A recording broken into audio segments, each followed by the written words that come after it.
सदस्य, सम्मानित प्रतिपक्ष के नेता, सम्मानित सभी विधायकगण, उपसभापति श्री हरवंश राय जी, इस विधानसभा के अध्यक्ष कुलदीप खानिया जी, सम्मानित हिमाचल मंत्रिमंडल के सभी मंत्रीगण, विधायकगण और सम्मानित अभिभावक, सम्मानित मीडिया बंधु, मुझे इस बात की बड़ी खुशी है कि हिमाचल प्रदेश की राजधानी शिमला बाल विधानसभा का आयोजन किया गया। तकरीबन 3 महीने पहले एक बेटी और डॉक्टर मीना शर्मा मेरे पास आए।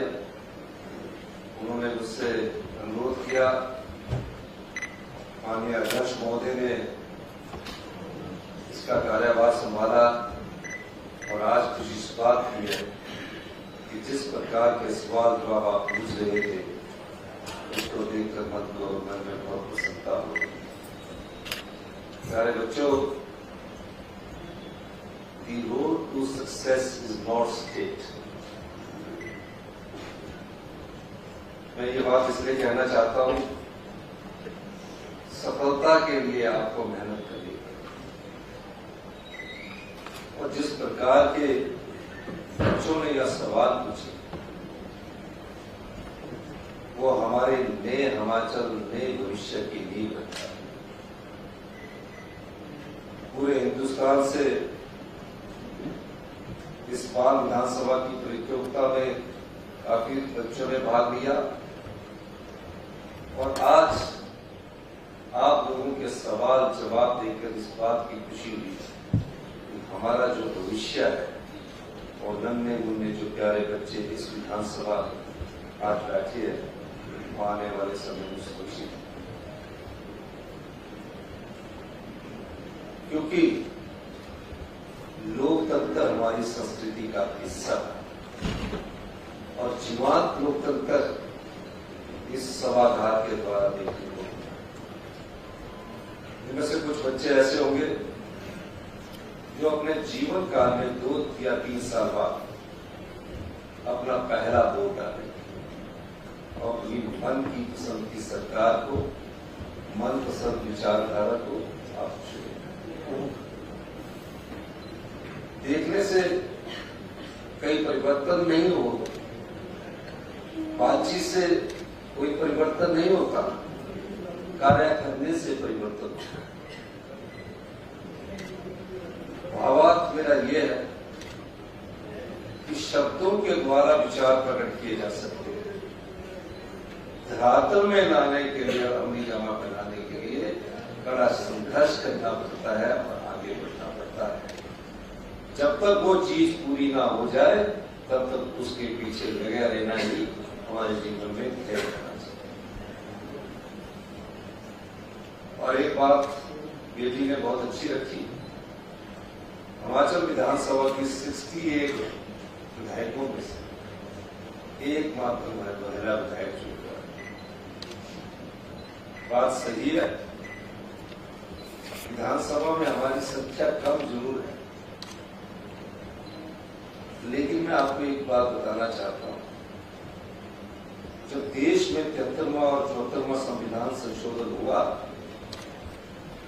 Shri Rajiv Gandhi ji late prime minister ने उसमें संविधान संशोधन बिल लाया, महिलाओं को 33% का आरक्षण पंचायती राज संस्थाओं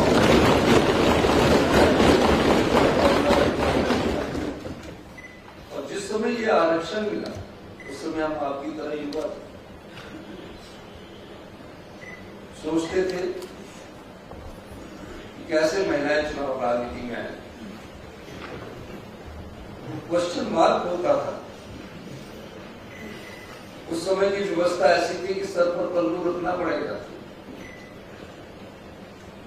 लेकिन उस संविधान संशोधन के बाद पहले चुनाव में मैं हिमाचल की स्थिति का वर्णन कर सकता हूं कि यहाँ हमारे पास महिलाएं भी चुनाव लड़ने के लिए कम थी। धीरे धीरे परिवर्तन आया, सोच में परिवर्तन आया, विचार में परिवर्तन आया, और इस बार जब चुनाव हुआ तो हिमाचल प्रदेश में 33% की जगह 57% महिलाएं पंचायती राज संस्थाओं में चुनाव जीतकर, और अभी जब हमारा शिमला नगर निगम का चुनाव हुआ उसमें जो पुरुषों के लिए भी सीट आरक्षित हुई, ओपन थी, उसमें भी 21 महिलाएं चुनाव जीत कर आई।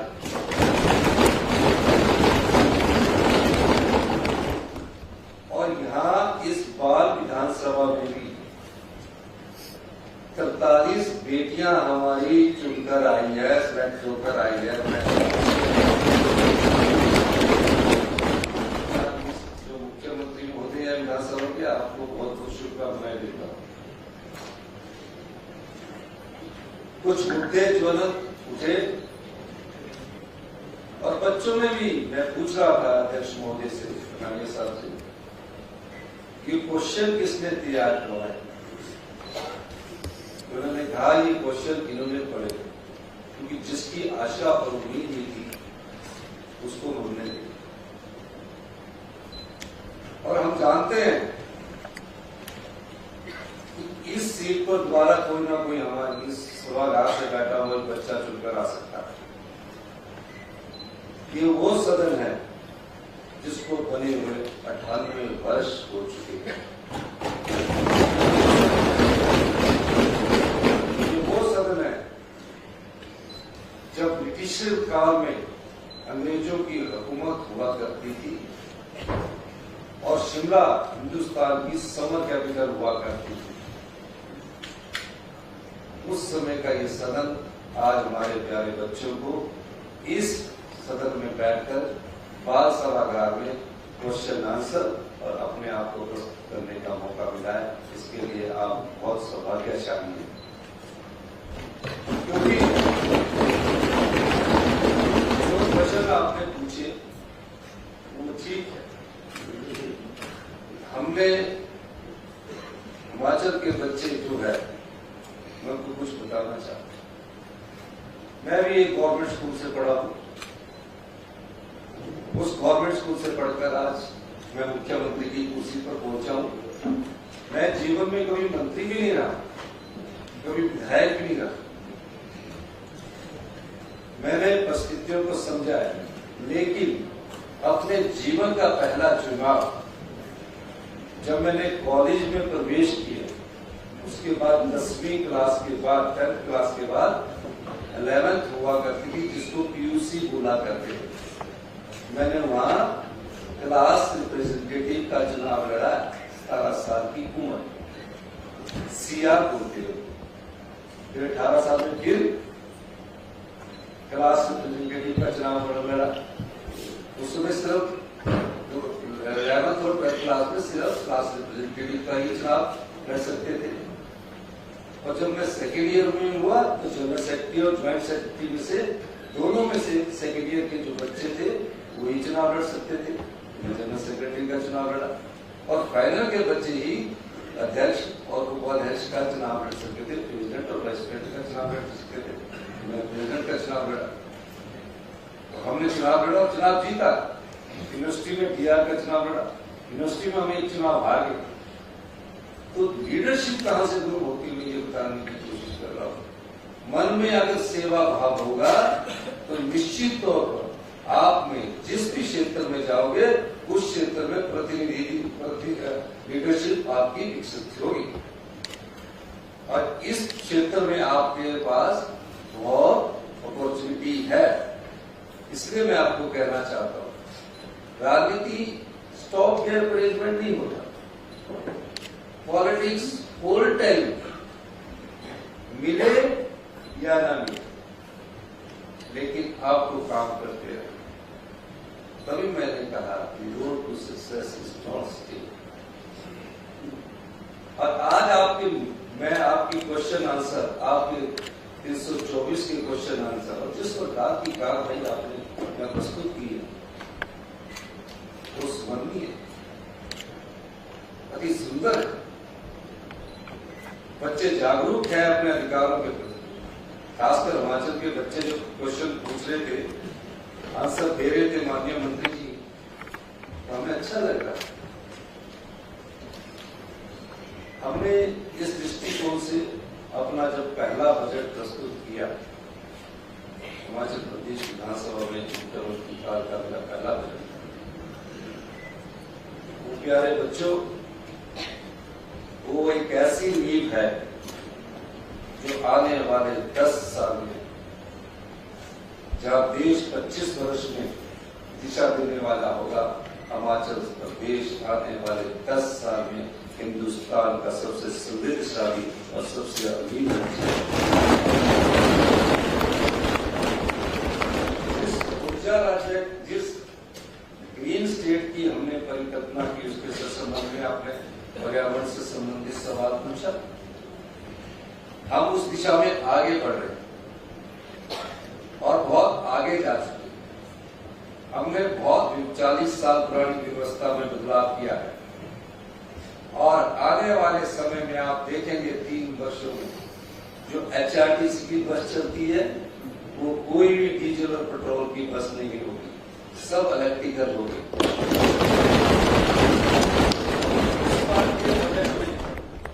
हमने अपनी प्यारी बेटियां जो मेरिटोरियस है उनको कहा कि आप इलेक्ट्रिकल स्कूटी के लिए अगर 1 लाख की इलेक्ट्रिकल स्कूटी आती है तो 25,000 रुपया सरकार आपको उपलब्ध कराए। शिक्षा कैसे आगे आए, शिक्षा के क्षेत्र में हम कैसे आगे बढ़े। हिमाचल प्रदेश शिक्षा के क्षेत्र में पूरे हिंदुस्तान में दूसरे नंबर पर है, पर गुणवत्ता के आधार पर हम कैसे आगे बढ़े। ग्रामीण परिवेश में हम ऐसे स्कूल खोलने जा रहे हैं। आपने हमारे शिक्षा मंत्री का बयान सुना होगा, रोहित ठाकुर जी का, जिसमें यह कहा गया है कि जो क्वालिटी एजुकेशन होगी वो प्री नर्सरी से शुरू होगी।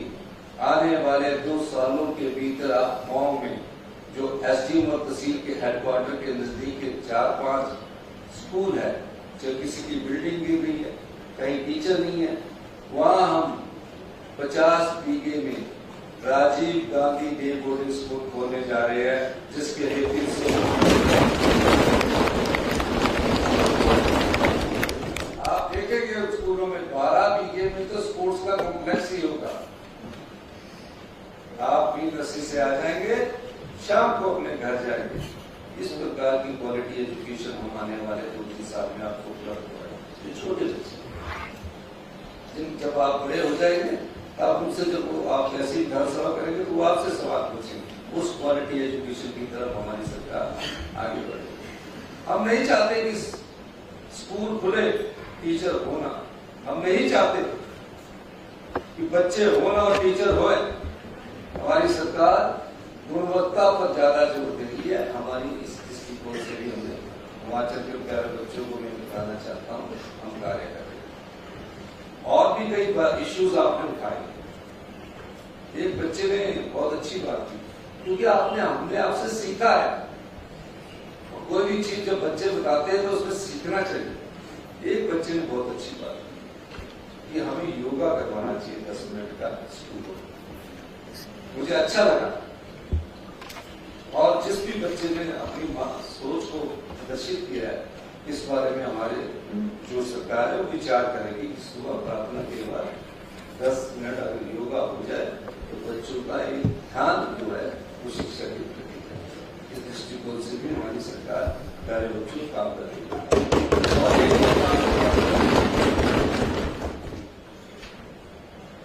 एक अरुण ने बात उठाई है स्पेशल बच्चों की, बिल्कुल सही बात उठाई है।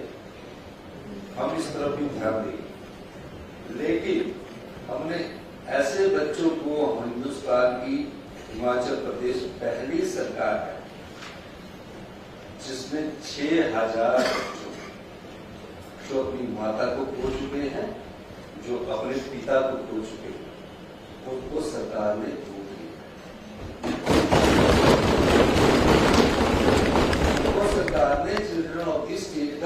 कर्जा दिया है, सरकार ही माता और सरकार ही पिता का कर्जा दिया।